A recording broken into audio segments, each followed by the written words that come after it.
You know that feeling? That deep-seated need to be in control? Well, it's not just you. It is a fundamental and often invisible force that shapes pretty much everything. Our decisions, our relationships, our whole sense of well-being. It's a core part of the human experience. And let's get one thing straight right from the very beginning. That need for control, it's not some kind of character flaw. It's a survival instinct. It's a biological impulse that's been wired into our DNA for thousands and thousands of years. So we're going to peel back the layers on this. First up, we'll dive into the primal evolutionary roots of control. Then, we'll jump into 6 big reasons we crave it so much in our modern world. After that, we'll explore how our own minds frame control, see how it gets all tangled up with anxiety, and then finally, we'll land on some practical ways to find a much healthier balance. All right, let's start at the very beginning, right?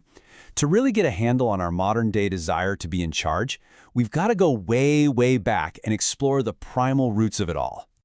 I mean, just imagine the world of our ancestors for a second. It was unpredictable and, honestly, pretty dangerous. The ability to have even a little bit of control, like knowing where to find food or how to build a decent shelter, that wasn't a luxury. That was the absolute key to survival. So that instinct, to tame uncertainty and create safety, it's literally hardwired into our biology. Okay, so that ancient survival instinct is definitely still with us, but how does it actually play out today?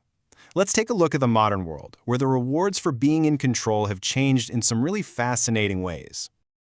So in our world today, this need for control pops up in about 6 key ways. For one, it can give us a real sense of purpose. It also literally feels good. Our brains give us a little hit of dopamine. It acts like a shield against the fear of failure, especially if you're a perfectionist. Plus, our culture often tells us that control equals success. And for many of us, it becomes a go-to coping mechanism for tough emotions. And, it just provides some comforting structure in a world that can feel pretty chaotic. And this chart really pulls it all together. It shows you the why behind our craving for control. It's not just one thing. It's this complex cocktail of our deep psychological needs, a little bit of emotional protection, that biological reward we just talked about, and of course, what we learn from society. All of these forces are at play. So this naturally brings us to the mind itself, right? How do we psychologically frame our own power, our own agency? Well, there are 2 key concepts that really help explain this. The first big idea here is something called locus of control. It's a core concept developed by psychologist Julian B. Rotter, and it basically describes our fundamental belief about who's really in charge of our life. Is it us, or is it outside forces? And this slide, it just lays out the 2 ends of that spectrum perfectly.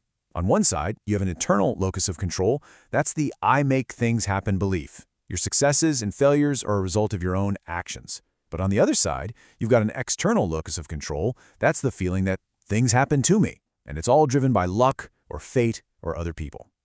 So as you're looking at this, which one feels more like? And the second key concept, this one is a really fascinating cognitive bias, the illusion of control.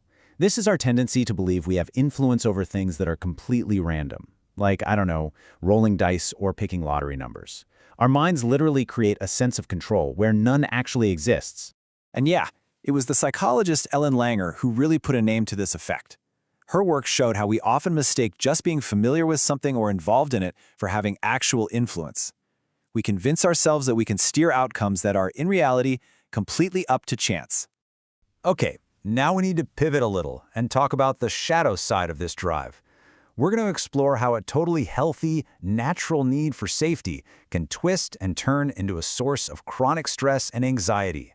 You see, for so many people, an intense need for control isn't really about power at all. It's about trying to manage fear. Anxiety just floods your mind with all these worst-case scenarios, and controlling behavior becomes this desperate attempt to stop those imagined disasters from happening, or at least to quiet down all those uncomfortable feelings inside.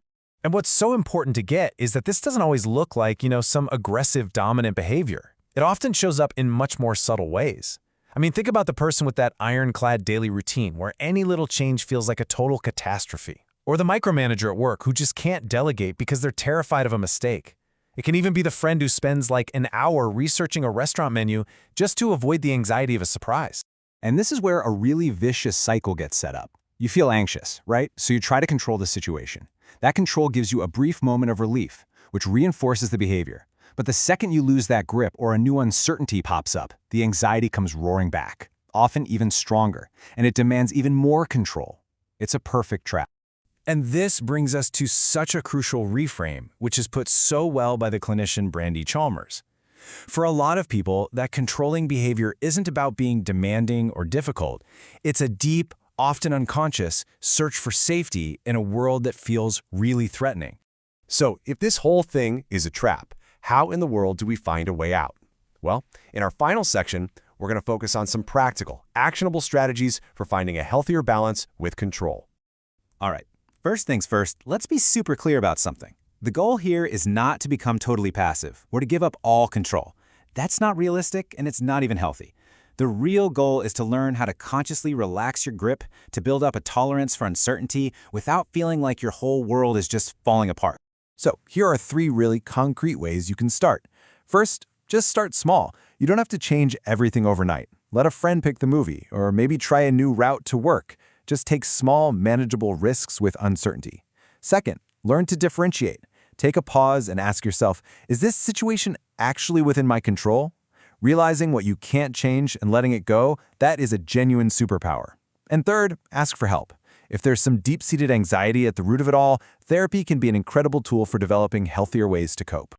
So, I want to leave you with a question to take away with you. Understanding all the psychology is the first step, but the next step is a choice. So looking at your day, your week, your life, what is just one small thing you could consciously choose to let go of today?